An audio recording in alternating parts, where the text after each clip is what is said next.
Okay, our next speaker is Dr. Kassim Al-Khatib. He's going to be speaking on integrated weed management programs for California water-seeded rice. So Kassim, whenever you're ready. Good morning. My name is Kassim Al-Khatib, and I'm going to talk about, I'm sorry, just let me get. I'm going to talk about integrated weed management in rice field. I will focus mostly on water-seeded rice. Part of my work is to conduct field research at the Rice Experiment Station and also work with Whitney and Michelle on different aspects of weed science and rice specifically. You know, rice is important to crop here in California. It's one of the top 20 crops.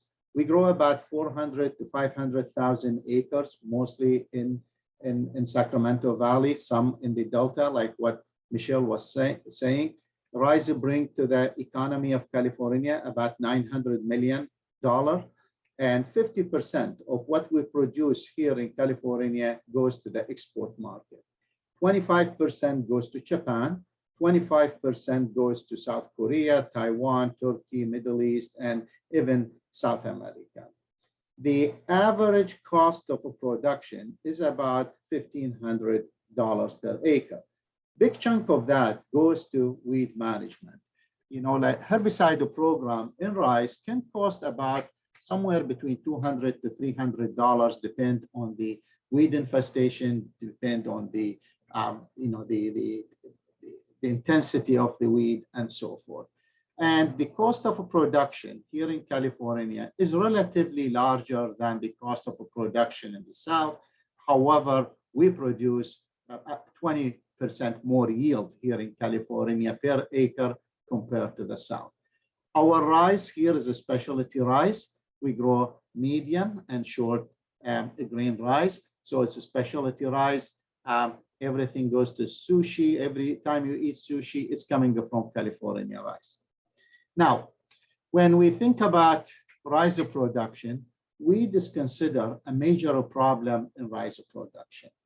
And research done on different weed species, and they found different species can cause a different level of injury on rice. For example, watergrass can reduce yield 59%. This is heavy infestation of watergrass.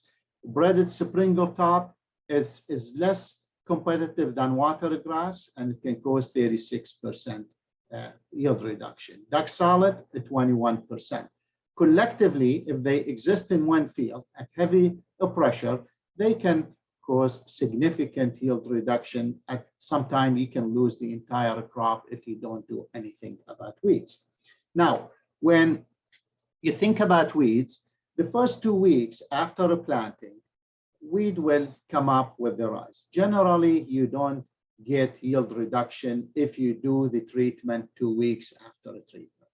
But after that, if you let weed to go without control, the yield starts to decline. By 45 days, if you don't do anything, more than 50% of the yield is lost. This is a study done on watergrass, and Kevin Gibson done this study some time ago. And so the message here, by 45 days, you have to control weeds. And the ideal situation is to go yearly with a base treatment. You hear from Michelle, she put the prowl in the beginning as a base treatment. Then you go after that with a post-emergency treatment. We prefer something 3 to 4 to early tiller stage. That's where you do the post-emergency treatment. So the take-home message, you need a base treatment followed by post-emergency treatment. It could be 2 of the post-emergency treatment. And if you don't do anything as the season goes in, then you're going to lose significant amount of yield. Now, when you think about weed and rice, we have 3 types of weeds. We do have the grasses, we do have sedges, and broadleaf weeds. All of them are important. All of them can cause significant yield reduction. This is not like corn or wheat or cotton, where broadleaf and grasses are the dominant weed and sedges is probably less important. We deal in a crop that the 3 of these segments of weeds are important. So as Michelle said, you need to know your weed to put a best weed control program. So when you think about grasses, the echinoclua species is the dominant one. Breaded springle top also could be important. We do have also Mexican springle top, and usually it exists around the field. It's not inside the field and the edges of the field. Also, you can have jungle rice, which is echinoclua species, and you don't see that also in deep water. You don't see it in the field. You see it on the levee. And sometime when you have drill-seeded rice, you can see it on the edges of the field. So these are the grasses which are important for us here in California. Of course, weedy rice. This is an emerging problem. There is no chemical that can kill weedy rice. And as Michelle said, you got to do prevention. You got to do multiple things because you don't have any chemical that control it.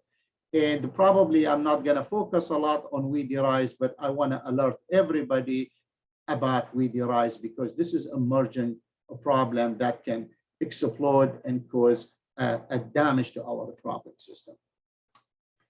Then we have the sedges. The most dominant weeds is the rice field bulrush and the smaller flower. These are very common. Sometimes you have the river bulrush, not very common compared to the rice field bulrush. Also, we can see cattle. Mostly I see it in the delta, mostly in field which is deep in water, but it's not a major weed compared to the top two here, rice field bulrush and smaller flower. For broadleaves, we have more broadleaf weeds in rice as a species. I want to say that in rice, probably in any field, you will find limited number of weeds. You're not going to find more than 10 species in the field, and these are very adapted to the aquatic system.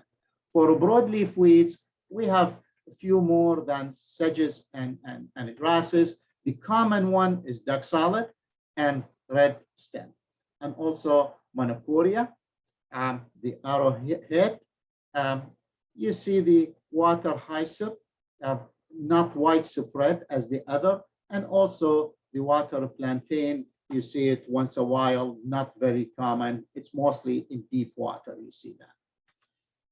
Then other weed species, broadleaf weed species, the laminifolia, which is the marsh weed. This is a weed, you can see it in the irrigation waterway, and it can be really important because it can grow rapidly, it clogs the waterway, and get rid of it is very difficult. So that's something you need to watch it. And then we have the pondweed. Not very often you see it. You see it mostly on the edges of the field. And of course, the primrose, that's a common weed. You can find it also in the irrigation canal, irrigation ditches. And there is two types of that. The winged primrose, that's the invasive species that we need to control. So when we think about weed and rice, you need to control all these types of weeds because all of them can cause significant damage. When you think about weed management, as Michelle said, the IPM approach is the right approach to take it in rice field. Prevention is important, and I will touch on that. Best cultural practice, you need a healthy rice that compete with the weed in a strong way. You need to monitor the field, scout the field to make the right decision when to control, what herbicide program you're going to use. For a threshold, we don't have the data to say this is the threshold when you need to do a treatment. However, for weedy rice, the threshold is 0. You got to kill the weedy rice. You're not going to allow to have many plants in the field. You got to be aggressive with weedy rice. The threshold for me is more the size of the weed. I think by the time the weed reach 2 to 3 inches, you need to be serious about the treatment. Once it gets bigger, it's difficult to control. It's going to need more chemical. It's going to need repeated application. So I think the threshold is not like an insect where you have a threshold design with the number of insect. Here is, we don't have, it's very loose. Biological control, we do not have a good biological agent. And we tried many things in the past, none of them seem to work. And then you need to incorporate herbicide program. Selection of herbicide that fit your cropping system, fit your management system, fit your water system, and also the type of weed is very critical when to have a good weed control program.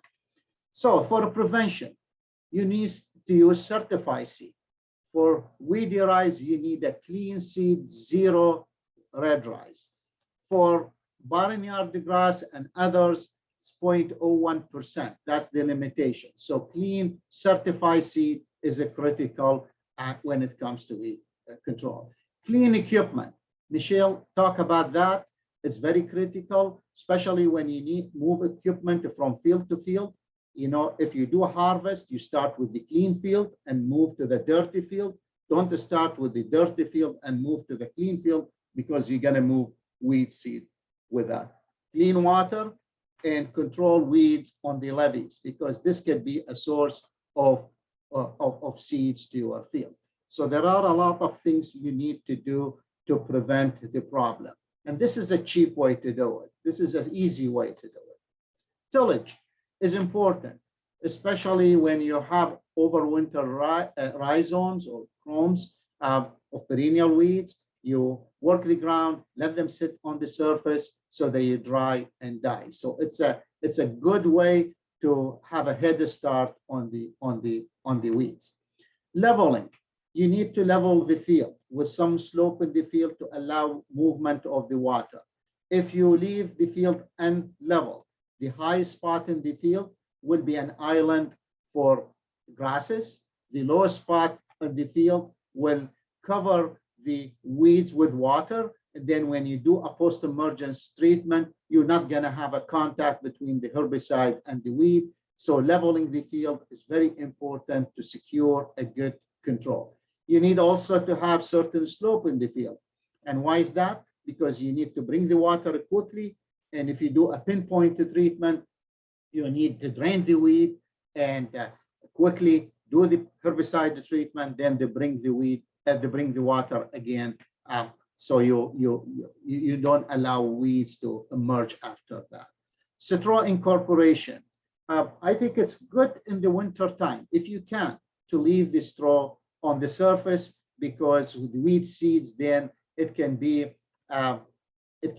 eaten by predator, by ducks, and then you need also to think about the flooding. You need to think about burning if you're allowed to do, because that helps you to get some of the weed seeds.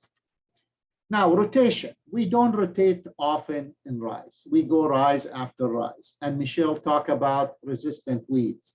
And because we don't rotate, we can create a problem with continue to spray the same herbicide, continue grow rice after rice, and we will have resistant weed. If you can, and if you rotate, it will help. It will help you to diversify your weed. It will help you to get rid of the aquatic weed and also prevent resistant weeds from development. Still seed bed is important. If you can do that, you can do it by chemically, and you can do it by tillage. And some other approach, if you can, you can also rotate between drill seeded rice and water seeded rice if you allow that, because with that also can help get rid of certain weed species. So I'm not going to talk about this subject because it needs a lot of coverage if we want to talk about that. Now, water management is really important. I call it the important herbicide. If you do the right water management, you can get rid of a lot of weeds. 4 to 8 inches of flooded water is very good to suppress the grasses. Katie Driver sitting on the call, and she did work on this with Springle Top, and she found, I believe 6 inches water can get rid of a lot of sprinkle top. However, one of the studies she did, she looked at the Serrano resistant sprinkle top, and she found it can come through a deep water. So it's not a silver bullet, but it helped to suppress grasses, suppress certain weeds. And if you don't have a deep water, then you can end up with more grasses, and also you end up with a flush of a smaller flower. So it's deep water is critical for weed management in rice. For foliar application, it's critical to drain the field and to get at least 70% of the weed above the water. And you need to do it quickly. You can't just wait and wait, because that will allow grasses to grow. So you have to have the ability to drain the field quickly, do the post-emergence herbicide treatment, and then bring the water back quickly to the field. Okay, now we're going to get to the chemical weed control. It is challenging. It is complex process. It is expensive. You know, the herbicide program in rice, it's very expensive, and it's highly regulated. You need to watch for the herbicide you use. You need to watch for water holding. You need to watch for a drift, buffer zone, and so forth. So chemical weed control, as I said here in this slide, challenging, complex, expensive, and highly regulated. When we look at what herbicide we don't have too many herbicides. I think about 12, 13 herbicide we have registered in rice. One of them, the pendimethalin with a PROW, that's only registered for drill seeded rice. The others registered for both the drill seeded and water seeded rice. When you look at those herbicides also, you found like 5 of them has the same mode of action.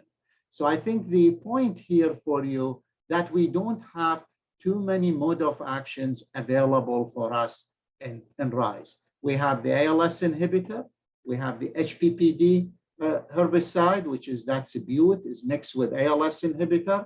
We have carfentrazone, which is sharp, that's a protox inhibiting herbicide. We're working on at least one protox inhibiting herbicide, and should come to the market in the next few years. We have a clomazone, which is Serrano, that's a carotenoid biosynthesis inhibitor. We have one ACCase inhibitor, that's a clincher, and then a PROW, we talk about it. We have photosynthetic inhibitor, which is propanil, and then we have long chain fatty acid inhibitor, which is abolish, one of them. And then we have the synthetic auxin, which is a grandstand. Of course, Loyant is another synthetic auxin, but it has different binding site compared to triaclopyr. So the message here, we don't have too many mode of action. And if we use herbicide, as Michelle said, you need to rotate those herbicides. You need to rotate mode of action. You can't rely on one mode of action, because resistance will develop if we continue using one mode of action. Now, when you look at those herbicides, they have different requirements in timing. Some of them needs to go very early. Some of them can go later. Application in water. Some of them you can apply them in water. Some of them you have to drain the field. Look at Cyhalafop, which is a clincher. You need to drain the field. 70% of the weed is up, then you can treat them. Similar thing can said about regimen, or we don't have rice H very common here, but propanil has the same story. So the requirement is different. Some of them have soil activity. Some of them has foliage activity. So the outcome of this slide is that you cannot have one herbicide that give you the weed control you want to see. You look at them, they apply at different timing. So you're gonna need multiple applications. You're gonna need sequential application. You're gonna need mixture of these compounds, and the decision can be very difficult because all these compounded factors. The other important things when we deal with herbicide in rice is the water timing. You know, how long you hold the water. This is not just for regulatory purposes made.